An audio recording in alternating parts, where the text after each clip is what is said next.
Assalamualaikum warahmatullahi wabarakatuh. Selamat datang kembali guys di channel Trader FX. Oke, kali ini kita sudah memasuki part kelima ya. Dan part kelima ini adalah part terakhir dalam kita membahas smart money concept ala Trader FX.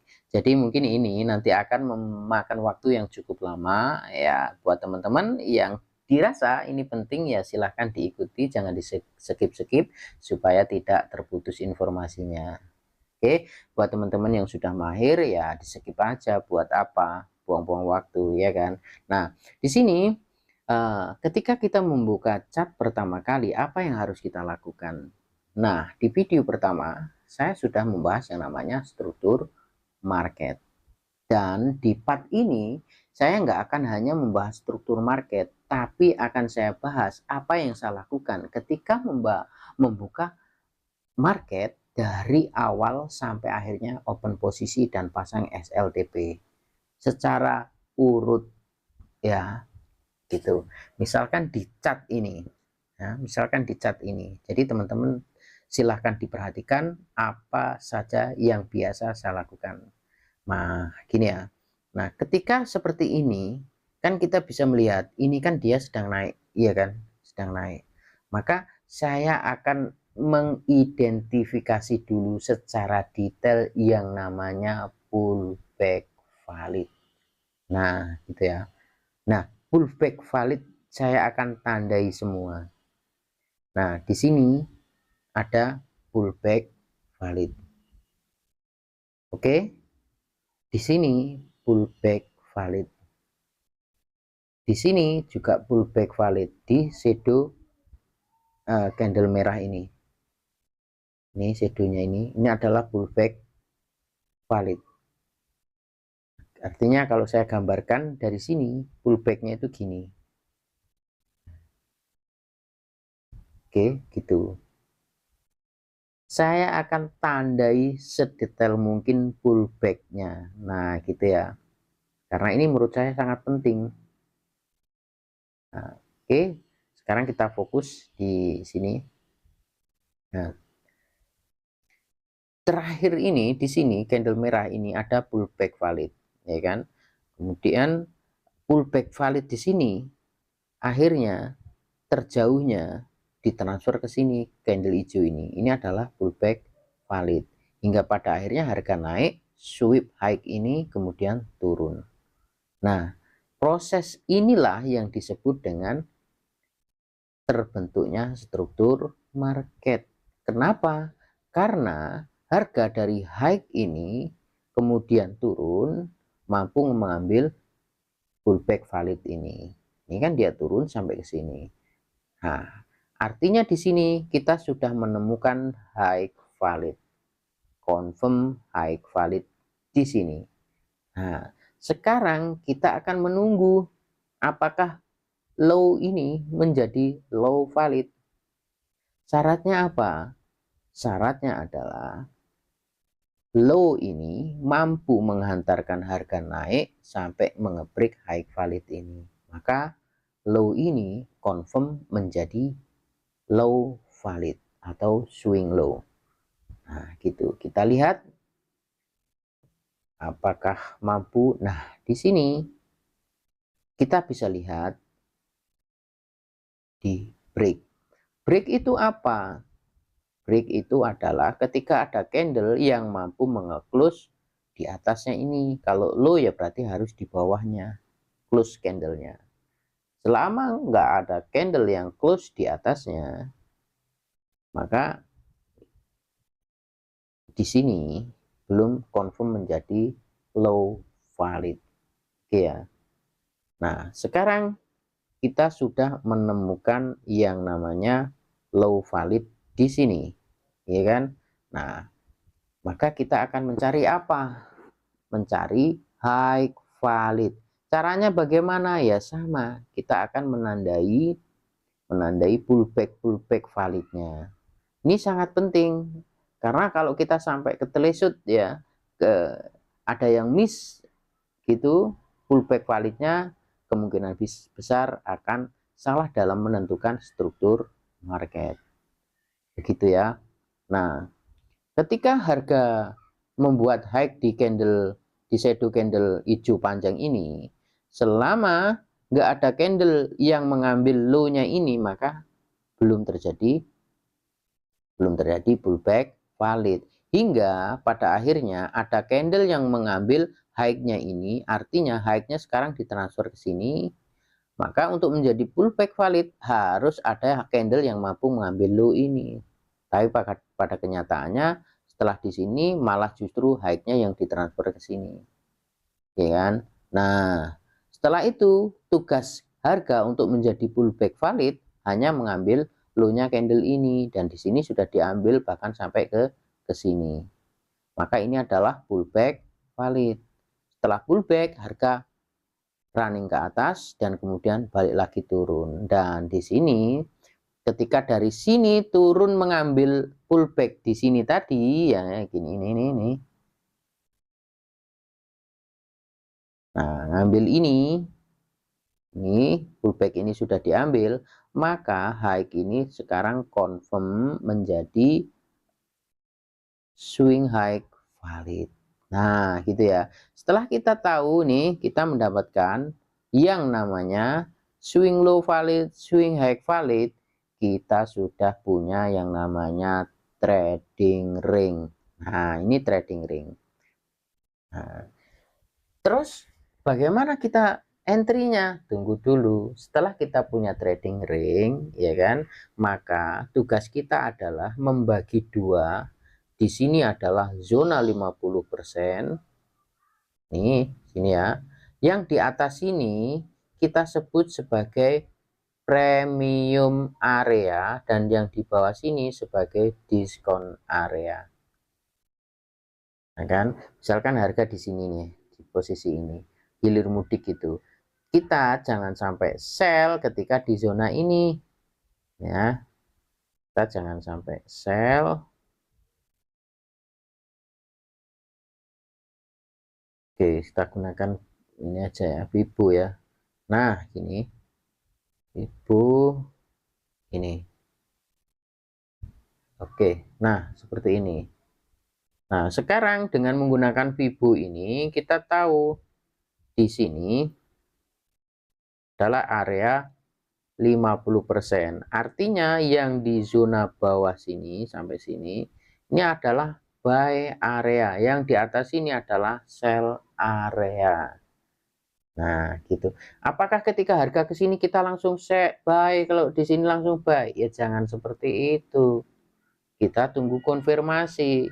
Nah, konfirmasinya seperti apa? Langkah demi langkah di sini yang perlu kita perhatikan adalah ya harus sabar, sebagai trader harus sabar. Misal nih ya, nah kalau seperti ini trennya naik, itu alangkah baiknya memang kita fokusnya mencari buy. Dengan menggunakan Fibo ini, maka area 50% ini membagi zona ini menjadi dua area buy dan area sell, yang kita sebut zona premium sebagai area sell dan diskon sebagai area buy. Maka kita ada lagi zona di sini. Zona itu di Fibo itu di level 78 dan 88.3. Ini yang disebut optimal trade entry. Apakah hanya di sini? Ya sebenarnya sampai ekstrim sini. Ini adalah zona optimal trade entry, OTE. Oke, ini adalah zona optimal trade entry. Bagus sekali di sini. Artinya apa? Kalau kita bisa menemukan zona di sini dan bisa entry di zona ini adalah low risk. Apakah kita nggak bisa zona ambil sell di area 61 di bawahnya 50? Ya jelas bisa, karena itu juga zona buy, asalkan kita ketemu yang namanya konfirmasi dan zona yang, ingat cara kita menandai secara smart money konsep, yaitu apa? Zona entry-nya adalah adanya order block yang diikuti imbalance, ya kan, gitu guys. Oke. Nah, kita lanjut ya. Di sini setelah seperti ini apa yang harus kita lakukan? Nah, yang harus kita lakukan, kita fokus ke buy saja ya. Kita fokus, sekarang kita belajar trennya naik, kita fokus ke buy saja. Nah, Ini kita akan menandai di mana zona buy-nya. Zona buy kita maka akan kita cari yang pertama apa yang kita lihat adalah zona imbalance atau fair value gap. Oke, fair value gap. Di mana? Nah, ya ini kita tandai saja. Regular ini ya. Nah, rectangle di sini. Ini kan ada yang namanya fair value gap. Nggak bisa dibuka ini. Hapus saja ya. Susah ini di menu ini. Fair value gap itu adalah kita gunakan 3 candle guys. Nah ini ya. Nah di sini contohnya di sini. Ini shadow candle pertama, ini candle kedua, dan ini adalah shadow candle ketiga. Ketika shadow candle pertama dan ketiga ini nggak bertemu, nggak bersentuhan atau saling melewati, maka masih ada ruang di sini. Ini namanya fair value gap. Maka kita bisa mencari entry di zona ini atau bisa sampai menunggu di zona order blocknya gitu. Oke ya, paham ya. Jadi di sini kita sudah menemukan inilah zona entry-nya, ya kan? Zona entry-nya di sini sampai ke order block ini. Gini. Nah, kalau pengen lebih sub ya memang kita tunggu di sini. Tapi kadang itu hanya menyentuh imbalance-nya saja atau fair value gap-nya saja.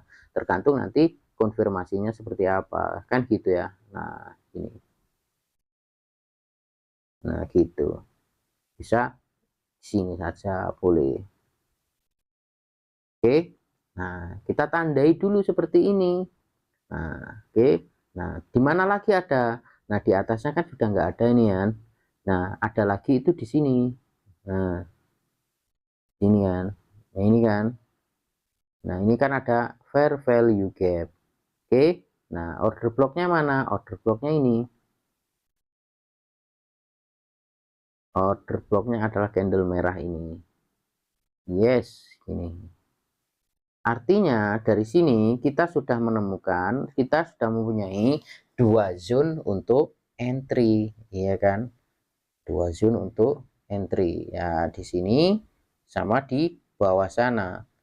Apakah kita bisa entry di dua-duanya? Ya, tergantung nanti. Lihat dulu konfirmasinya. Oke, seperti itu ya. Nah, ini menentukan zonanya. Nah, kemudian apa yang harus kita lakukan ketika sudah menentukan zona seperti ini? Tentu yang kita lakukan adalah mencari liquidity, dan ini enggak kalah penting, ini sangat penting sekali. Liquidity itu apa? Liquidity itu adalah apa ya, dimana gini aja gampangnya, fake out ya, itu gampangnya yuk fake out gitu loh, fix breakout ya kan, karena di situ harga itu hanya mengambil SL kemudian balik lagi gitu. Nah, liquidity sendiri itu seperti apa? Liquidity itu banyak sekali. Nah, ini ya saya ulang-ulang ya. Yang pertama ada yang namanya equal high liquidity. Ada juga equal low liquidity. Lah itu seperti apa? Itu adalah misal ada harga itu naik membuat double top. Nah, ini potensi di liquidity guys. Ketika harga ini nanti naik, hanya sweep saja bisa turun lah lagi. Sweep itu apa ya? Di sini naik ngebreak hanya meninggalkan shadow saja. Itu kuncinya. Nah, misalkan dia break body ya, break body apakah kita bisa ikuti? Bisa, asalkan dia turun lagi dan membuat engulfing, cuman nggak bisa jauh-jauh. Di sini awas ada order block karena di sini break body. Beda lagi kalau ini hanya sweep meninggalkan shadow. Ini namanya liquidity equal high. Yang equal low gimana ya, kurang lebih sama seperti ini. Apakah ini harus sama persis? Ya enggak juga gitu. Gitu guys. Nah, itu equal high, equal low liquidity. Ada juga yang namanya trendline. Nah, kalau kita lihat di sini, ini kan trendline, ini bisa ditarik trendline kan. Nah, kemungkinan besar karena di sini sudah ada liquidity di sini, ini liquidity trendline, maka kemungkinan besar harga itu akan nyentuh di sini, ya kan? Seolah-olah break ini dia mau turun terus, padahal setelah nyentuh order block ini dia akan terbang. Gitu. Ini trendline liquidity. Nah, kan? Nah, kemudian ada lagi swing high, swing low. Nah, setelah kita tahu ya struktur market seperti ini kan swing high, ini swing low. Nah, bisa jadi ini di liquidity, misal ya, ntar saya gambar ulang. Nah, ini swing high ini kan valid, ya kan?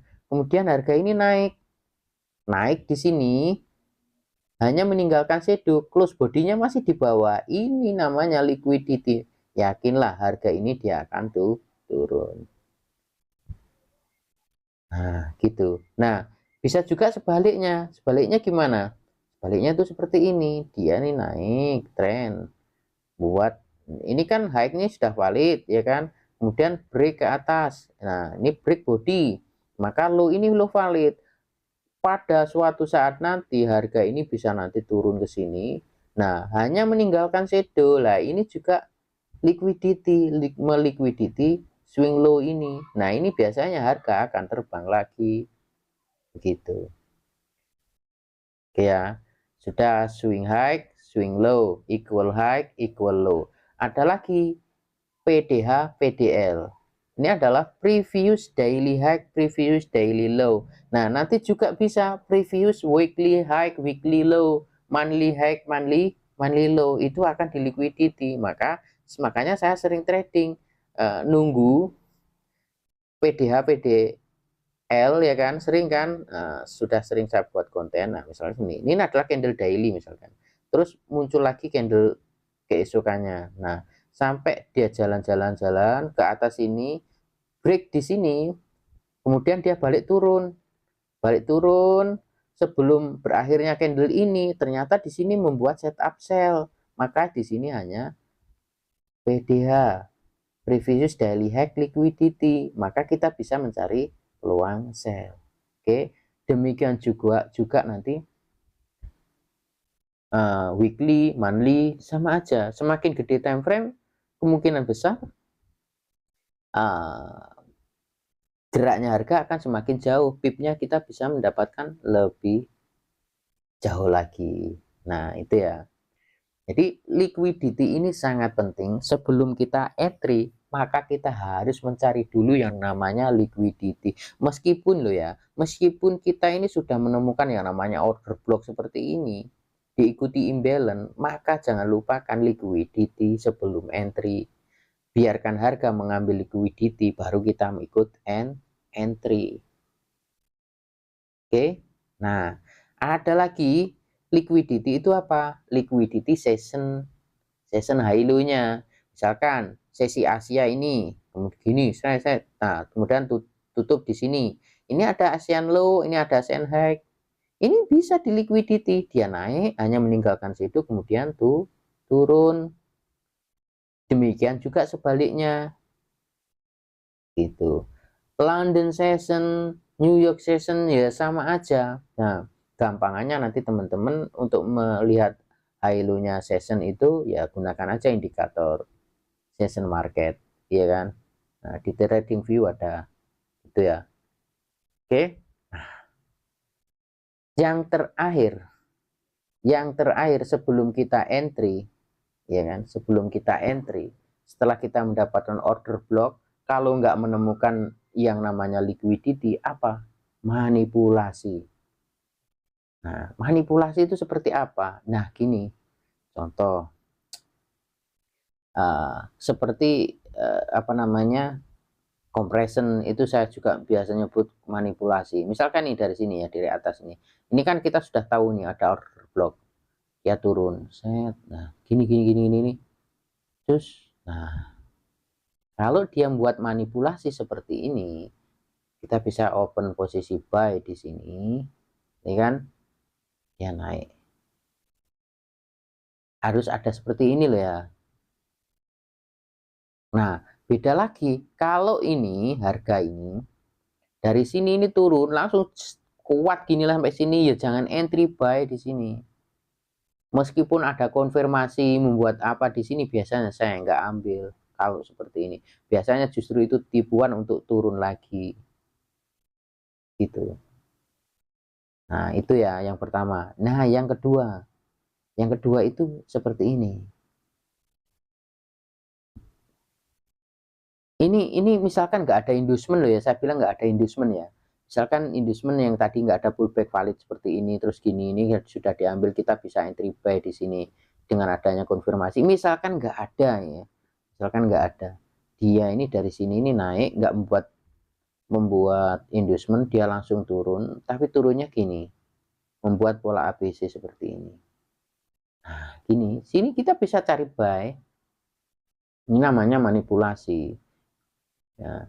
Kenapa saya bilang manipulasi? Nah, karena biasanya ketika seperti ini kemudian naik, orang cenderung menganggap di sini adalah support. Kemudian dia di sini buy, berharap dia naik ke sini. Padahal enggak. Padahal enggak seperti itu market. Biasa yang dilakukan market malah seperti ini. Dari sini turun ke sini, naik ke sini. Nah, langsung ke sini, ngambil stop loss ini, baru kemudian naik. Sering kan seperti itu.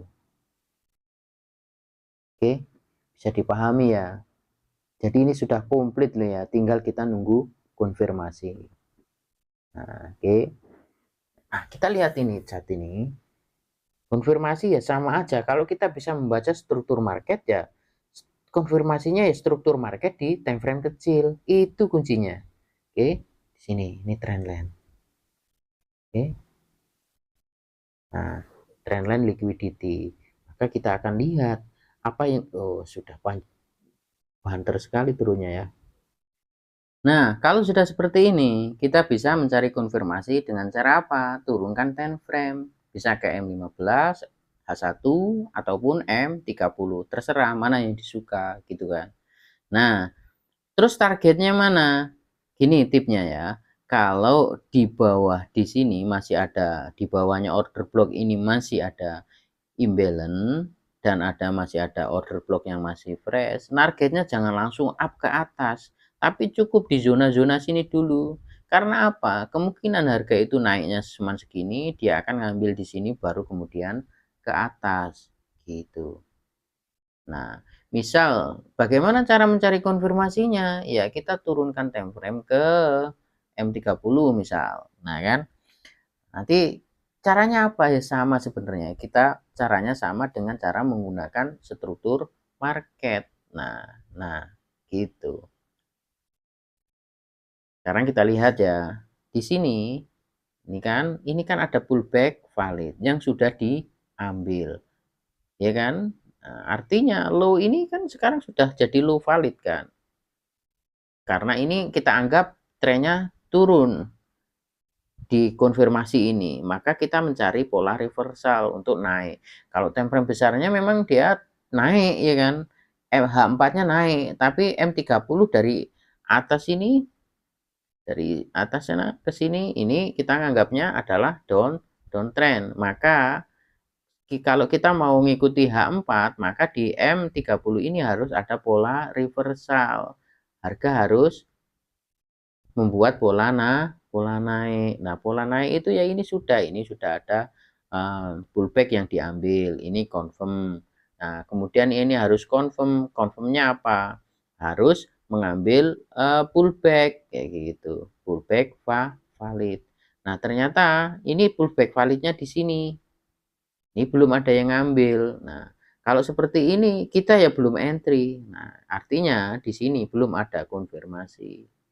Nah, kita tunggu konfirmasinya. sampai mengambil inducement ini. Inducementnya yang mana? Ya ini tadi loh. Ini inducement. Oke. Nah, sekarang kalau kita lihat kan ini harga kan nggak apa namanya nggak sampai mengambil inducement. Nah, apakah kita bisa entry buy? Ya, kalau ada inducement dan nggak diambil ya jangan di buy gitu. Kita tunggu aja nanti di bawahnya gitu guys. Kita lihat harga naik.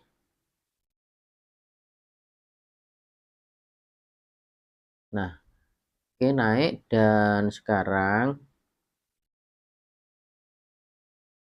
Zw di situ ini sudah ngefill imbalance yang di sini kan. Nah, ini imbalance ini sudah di fill. Hati-hati. Karena apa harus hati-hati? Karena di bawah sini masih ada order block fresh gitu. Nah ini terjun kuat. Oke. Nah kalau seperti ini, nah kita tunggu aja di sini zona ini, order block yang ini, yang diikuti imbalance juga. Oke. Nah kita lihat sampai menyentuh yang bawah, kemudian ada konfirmasi. Kalau nggak ada konfirmasi ya jangan gitu. Sekarang sudah menyentuh order block di sini dan harga langsung membuat candle panjang ini. Nah, sebelumnya di sini ini kuncinya. Ini ada keyakinan untuk naik. Kenapa? Karena di sini sudah terjadi sweep. Nah, ini kan terjadi liquidity juga, kan? Bagaimana cara kita entry? Nah, cara kita entry adalah kita kalau saya ini seperti ini, saya masih akan tunggu dia biar naik dulu sini, kemudian ngambil ini. Oh ini bukan pullback ya, sorry. Bisa nanti ke sini, nah, kita ambil stop loss di bawah, atau bisa di bawah order block sini, lebih aman. Oke, tapi kalau misalkan dia nggak turun, nah ini sudah naik turun sampai ke sini ya, bener ya. Nah ini berarti kan di sini. Oke. Nah, kenapa kok nggak menunggu ini muncul ada inducement ya kan? Ini ada inducement terus kita apa namanya naik terus tunggu. Nah, terkadang nggak seperti itu, nggak selalu seperti itu. Sudah saya katakan, kadang harga itu membuat seperti ini compression. Nah ini ya tadi yang saya bahas kalau nggak di skip. Nah, kadang juga membuat pola seperti ini. Nah naik kan gitu. Nah, ini makanya seperti inilah. Ini targetnya kemana? Ya ini stop lossnya yang aman di bawah sini. Targetnya ya di swing high. Nah, swing high mana? Ini hapus saja. Swing high ini. Nah ini targetnya. Loh kan risk rewardnya kan lumayan kan. Nah meskipun belum tentu TP. Nah gitu. Seperti itu. Nah, jadi intinya ya seperti itu. Kenapa kita kadang tuh tertinggal hanya menunggu inducement diambil, kok nggak ada inducement? Nah, karena kadang ya kemungkinan besar kita itu nggak tahu pola market terkadang seperti ini gitu kan. Nah, pola market itu terkadang dia tuh nggak membuat inducement guys. Dalam artian inducement dalam satu satu rangkaian ini ya. Tapi dia membuat tipuan seperti ini. Lihat kan di sini tipuannya itu double loh kalau teman-teman perhatikan. Di sini membuat compression, tapi di sini membuat pola ABC tadi kan. Nah, gitu. Double nih. Nah, ini perlu kita pelajari lebih detail lagi. Oke, seperti itu aja materi kita kali ini dan ini saya rasa sudah mencakup hampir semua yang saya biasa lakukan. Meskipun ada hal-hal kecil mungkin yang tidak sepenuhnya saya sampaikan karena waktu ya kan, tapi paling tidak ini sudah 80-an% bisa kita gunakan untuk trading. Ya, kalau kita mau backtest sebenarnya bisa kita gunakan untuk mencari profit. Oke, gitu aja guys. Saya akhiri, semoga bermanfaat. Wassalamualaikum warahmatullahi wabarakatuh.